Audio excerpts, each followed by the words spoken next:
Hello, it's Jeannie. How are you? I am coming to you from my backyard. It is such a beautiful day.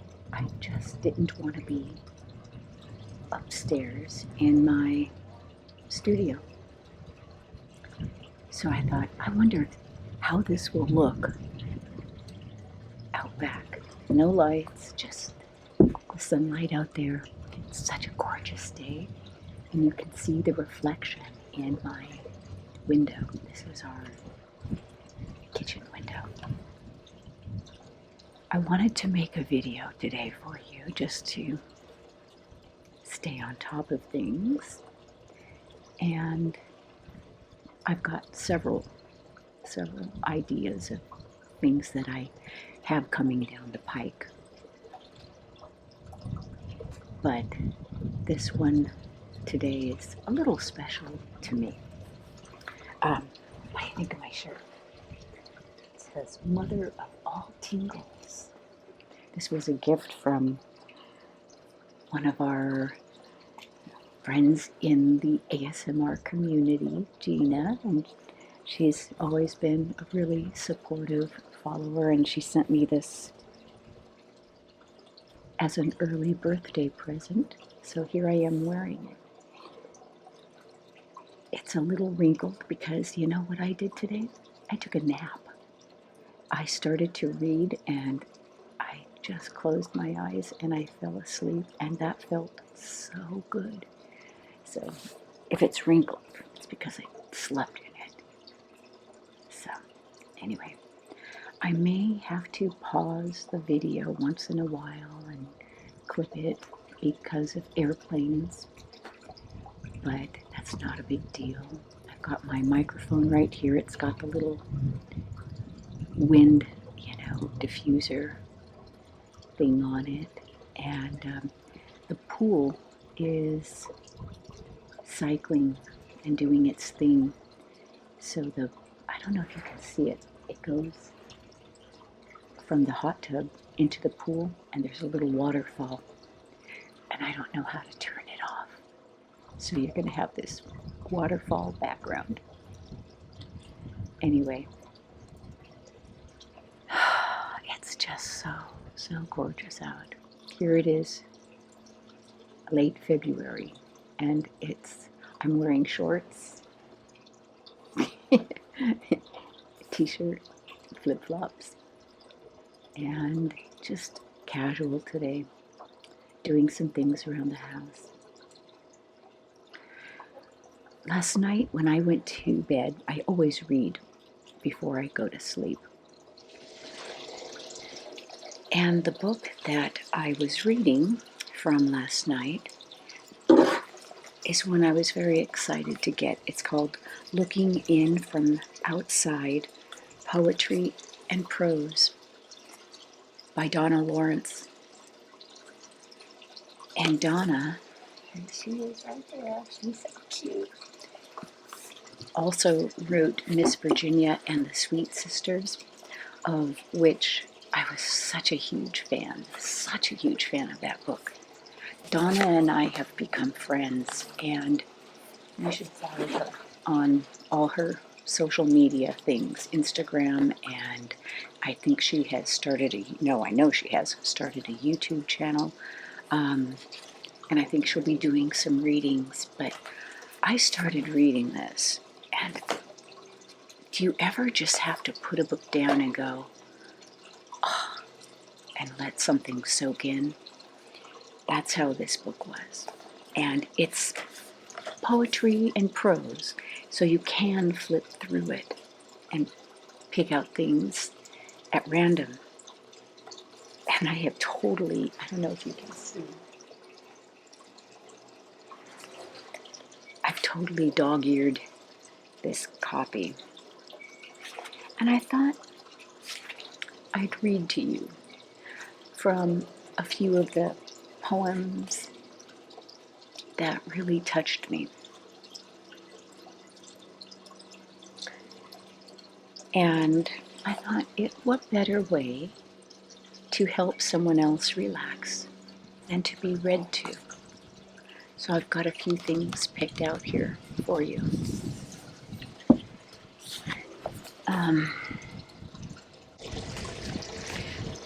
There are lots of different topics in this book, and she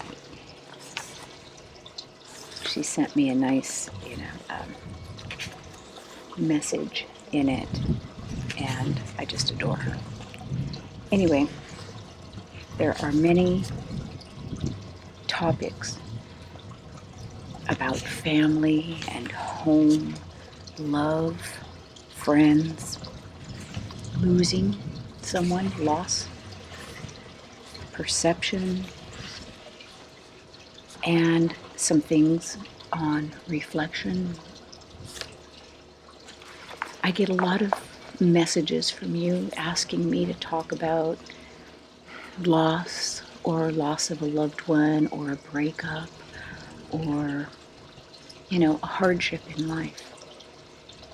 And it's hard to answer back in a comment all the things I want to say. But I think I would say this to all categories. You are going, most likely, to lose your mother, lose your father, lose a brother or a sister, possibly a child, a friend, an aunt, a cousin. There will be people you lose. You will have heartache from a breakup. You will have hardship from perhaps a job loss or somebody betrays you. And I don't know that you get through life without having those things happen at some time or another.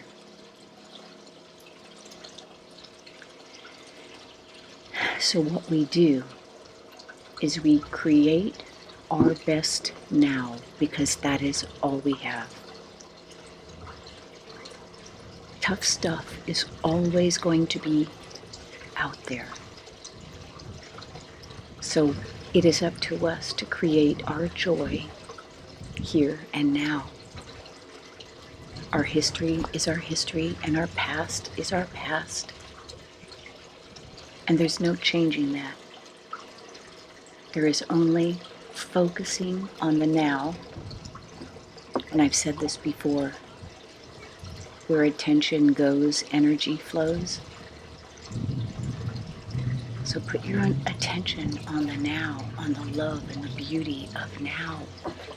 And just know the hard stuff does come to us all. And it also passes. Time gets us through it.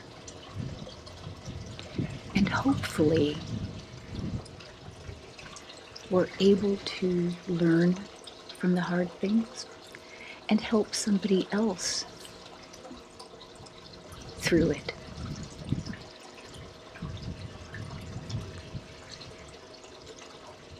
And that might just be sitting and holding their hand or conversing back and forth.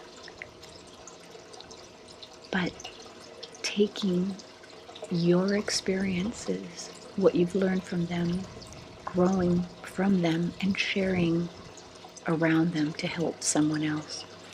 Because if that's not what we're here for, what are we here for? It's not the stuff. The stuff is great, maybe. But we're here for one another. And so my suggestion is to find ways to reach out to someone else. Take on a cause bigger than yourself.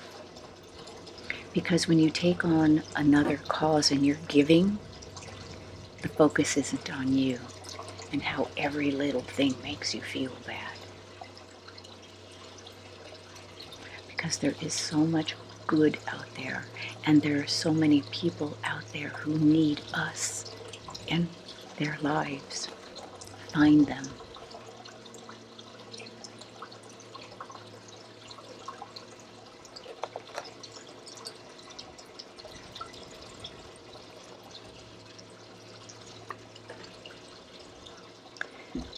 We're near a lake. It's one street over that way, and so I hear a boat.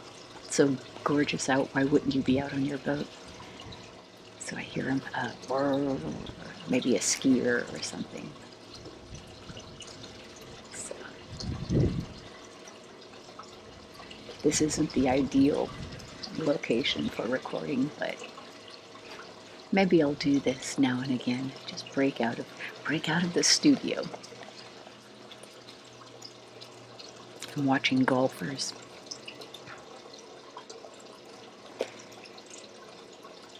You know,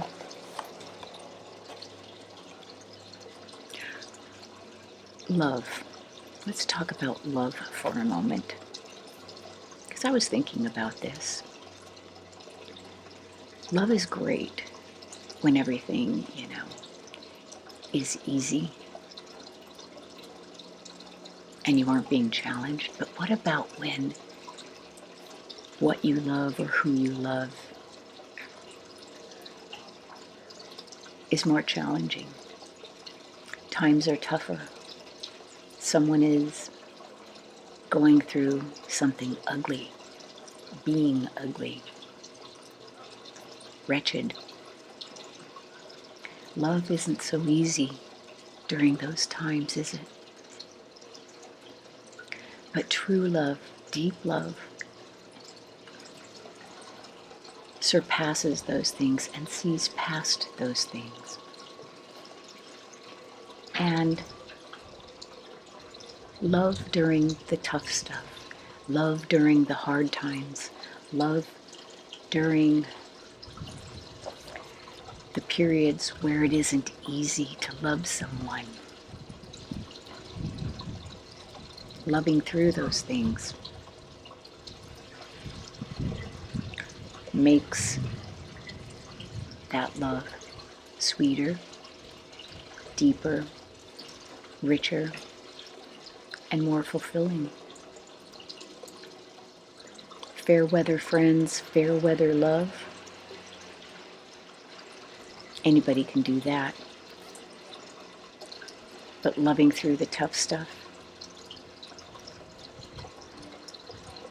that's the real test of love. So know that we go through tough times.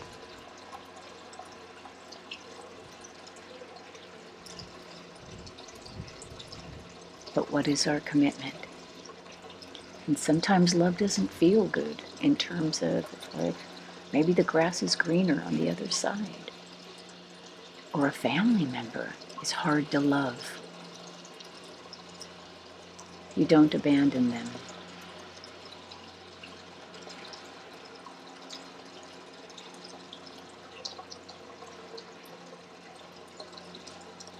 I think that's when they need your love the most.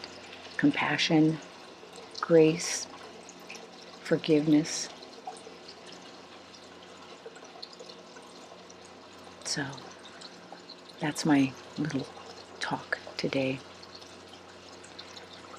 The guy across the other side of the golf course is mowing, of course.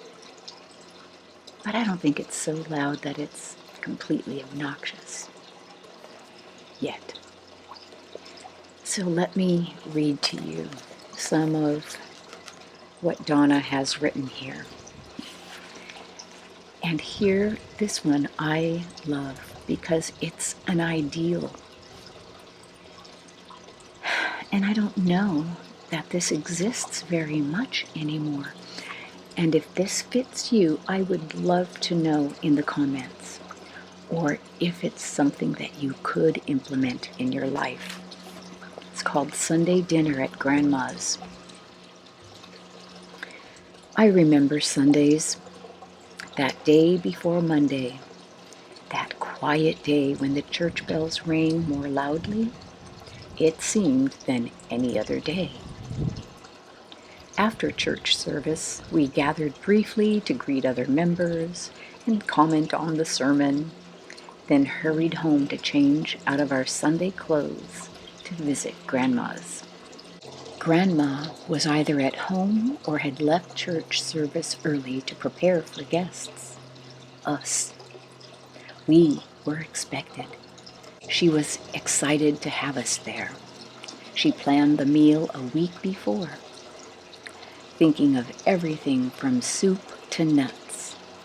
She hurried around the kitchen, checking on gravies, side dishes, desserts, and the main course.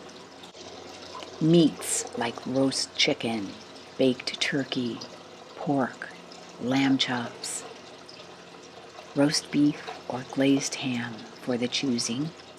No casual fare like tuna casseroles, beef stews, or fried chicken. No, indeed, this was Sunday and dinner was about to be served.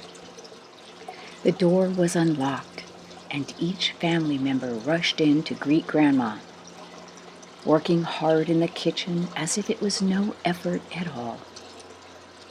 Dinner was more than eating. Dinner at Grandma's on Sunday afternoon was a social affair. Informal at best, with lots of laughter, jokes, and gossip. I remember the smell of green beans with ham hocks and onions, a roasted chicken in the oven generously basted with butter and pan drippings, with more vegetables on the stove, and macaroni and cheese made from scratch, not out of the box. Potatoes were boiled, peeled, mashed, and then salted, with butter added for good measure. The dining table, dressed in its finest tablecloth and gleaming silverware, was used only for this occasion. It seemed to smile in thanks for being remembered for use on that day. Then all was ready. The meal was about to commence. There were no smartphones, iPads, tablets, or television to distract us. Our focus was on the deliciousness of the food and conversation. We never thought much about the time and effort that went into preparing a meal like that, only the thought of the next day and the drudge of the work week ahead. I don't think we thought about Grandpa, who seemed to take for granted that this Sunday meal would be just so. He enjoyed the day just like the rest of us, and congratulated Grandma on her efforts while she blushed, saying, "Oh, it was nothing." We talked to each other. We asked after each other. We were concerned about our futures and who was moving ahead in either improved school grades or business promotions. We were encouraged to seek our own paths in life and not play follow the leader, lest we be led off a cliff. We were reminded of family values and teased about our latest boyfriends or girlfriends.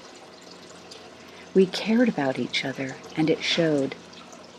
The younger kids couldn't wait to finish and play outside, and at the end of the meal, we gathered the dishes to clean while Grandma rested, and Grandpa snored in his easy chair. We were a clan, a family gathered for one evening of togetherness that bound us forever at the closing of the day. This was the gift of Sunday dinners. Not only did Grandma prepare a great meal, but she also prepared us to face the days ahead. We are scattered now, separated by distance and interactions through conversation. We are scattered now, separated by distance, and interactions through conversations are lost. Most of us no longer gather to give silent thanks for what we have in family while sitting at a well-dressed dining table for dinner. We hurriedly eat in the kitchen and reach for our devices for conversation. Even in lockdown, we are separated by technological advances in electronics, which move our focus from ourselves and those we love to the beckoning call of television or smartphones. We care more about what others think of us than those who know us best, our families. We are pulled along to follow and not lead. Grandma didn't push or pull during those Sunday dinners. She wanted us to follow her lead by setting an example, which I fear is lost. An example that says love and caring are tangible and invisible simultaneously. We feel it when surrounded by those sitting with us, talking to show they genuinely care. Are the vestiges of long ago values forever lost? I hope not. Do we appreciate who we are and what family means? I hope so. Whatever happened to Sunday dinners at Grandma's? I repeat this question as I look at the dried wishbone taken from a turkey breast during the last Thanksgiving dinner at Grandma's. It is aged, fragile, and brushed in polyurethane for a long life. And I remember the days of sunshine and long conversations. I remember the joy on faces that looked like mine. I remember the sincere caring and long embrace of good wishes for better tomorrow. I remember Grandma in her apron, in her kitchen, smiling at me and welcoming all of us home. I love that. Donna has such an amazing way with words.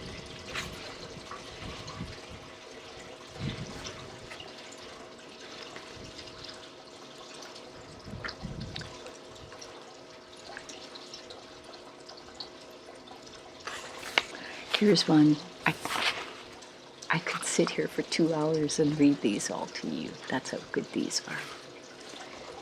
Here's one I love because it really touches my heart and those who are near and dear to me, my friends, all our friends. It's called Life Without Friends. Where would we be without friends? Those unsung keepers of our secrets and dreams. Those fierce warriors who protect our virtue, ensuring the worst is not as bad as it seems. Where would we be without the friends we have? Those kindred spirits much like our own. Those restless companions who push us toward being the best person they've come to know. The supporters of our wishes, the comforters of our fears, their timeless visages always there when we need them near. Where would we be without friends, you see? Those timekeepers of our shared laughter, those sages of wisdom and speakers of truth, listeners to wishes for ever afters. Where would we be without them? Those friends we cherish most, those friends who call out our faults with honest and wonderful boasts, those dependable, loyal, and faithful friends. That just made me think about my friends and my inner circle of those people closest to me, the things we share. We may not talk every day or every week or even every month. In fact, we don't. But when we pick up the phone and talk to each other, it's as if no time has passed. And I love that. I love that. I love my friends. And I smile because I can laugh at all the things they know about me and I know about them. You know, those inner secrets and inner dreams and inner fears. And it's like there's this bond we share. And I know they are my wingmen, my wing girls, and men. I've got some very, very dear male friends that I include that. So my wing people. And yeah. So Donna, another good one that made me just smile. You know, I loved this saying that she wrote here. It says, water never moves against its own current. Why should I? Think about that. That is so profound. Kind of like that song, you know. Row, row, row your boat gently down the stream. Merrily, merrily, merrily, merrily, life is but a dream. It doesn't say, you know, struggle and struggle and struggle in your boat trying to go upstream and life is but a nightmare. No. Row your boat with the stream gently.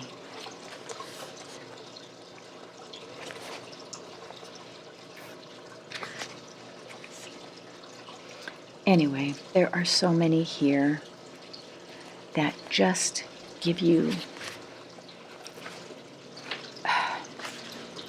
pause. And I would do that. I would read something and I'd put it down and I'd think about it. And some of these brought tears to my eyes. So, you know, this is Donna's book. And I've gotten to know her because of her last book I read. So I would encourage you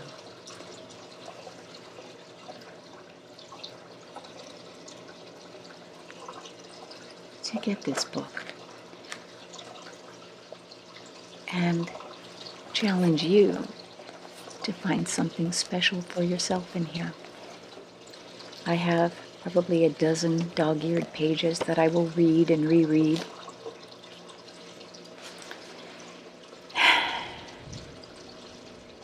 There's one longer story about, it's called The Crosses We Bear, and I won't read it all now. But she really talks about the various crosses we bear in life. And for some, how a cross to bear isn't as heavy as it is for me. It's all relative to the person. So, I mean, it's just, she has touched on so many beautiful, beautiful, and difficult subjects. When my husband and I were up in Montana almost a year ago, not quite a year ago, because we're heading back up there in April, and she happened to see something. I don't know if it's because I posted it. I think because I posted it. And she said, this is a poem that is going in my new book. And that was a year ago. Let's see if I can find it because it just was so beautiful.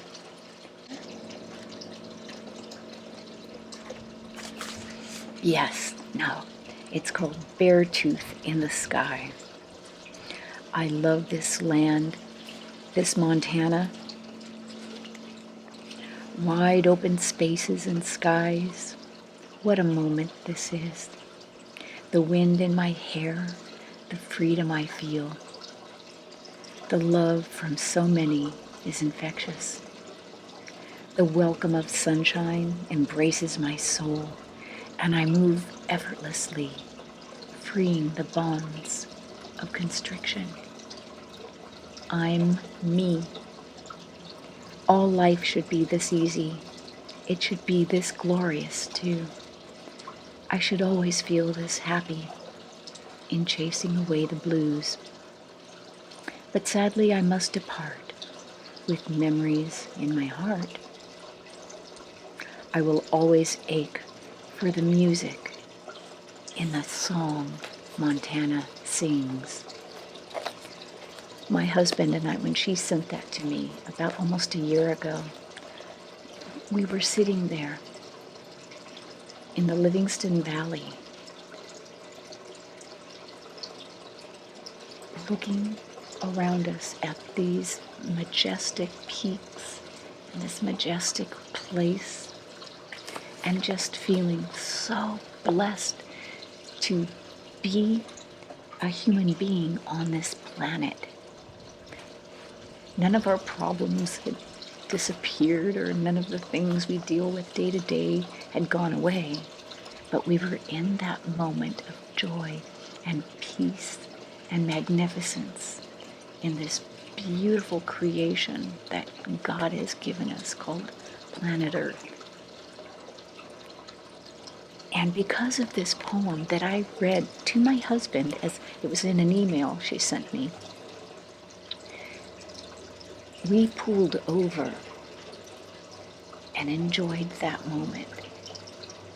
And it was such, it's one of those moments you never forget in your whole life. You know, being there, feeling a part of this planet, the love of this planet, the love God must have for us to have given us such beautiful things. That was our takeaway. So when I see it here, it's so, so, so special. So I'm going to wrap up this video. I hope it comes out. There's so many background noises out there. I hope the waterfall from the pool drowned some of them out. I like being in a different atmosphere, different surrounding. I hope that translates. Got a lovely green tea. Look at this beautiful cup. It's Irish. We got this. Let me tell you.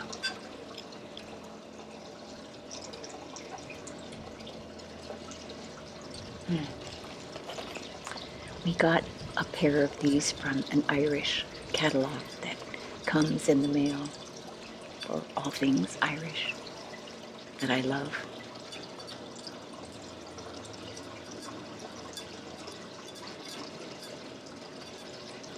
So I'm going to sign off for now. And I am going to sit here and continue to read from Donna's book.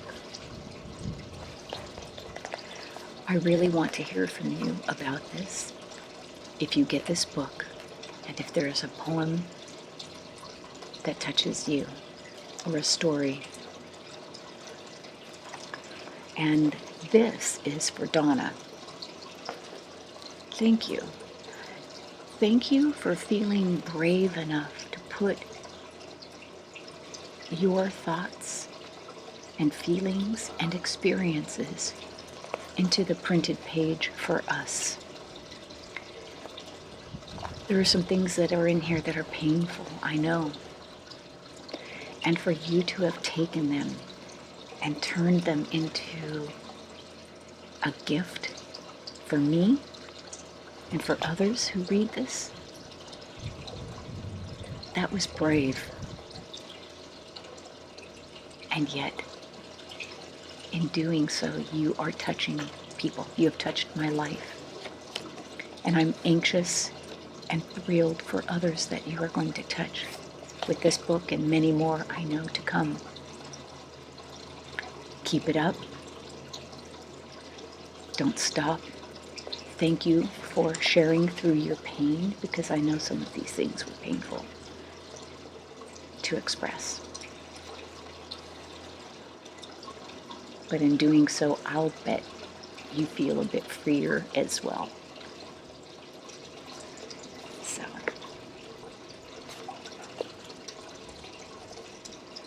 I'm grateful to be able to call you friend now and have you in my inner circle. I need to catch you up on some of my deep, dark secrets.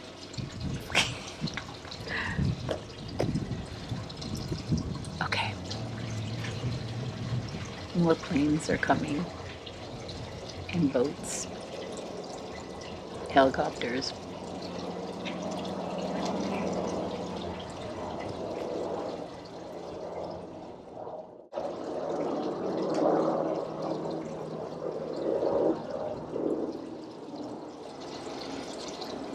I hope you enjoyed this.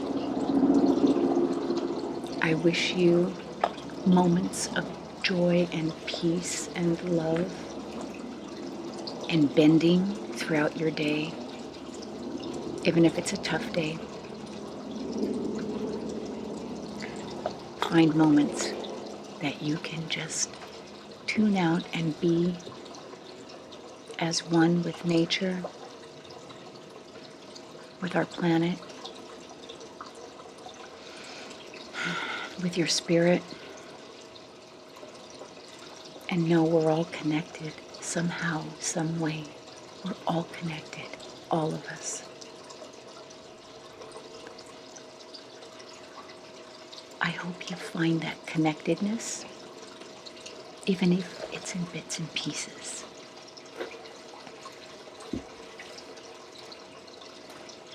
I'm going to continue reading. I'm going to sit out here and enjoy the rest of my tea. Some more poems from the book. And just relax.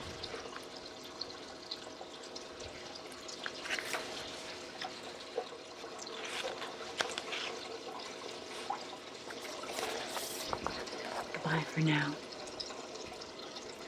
See you in the next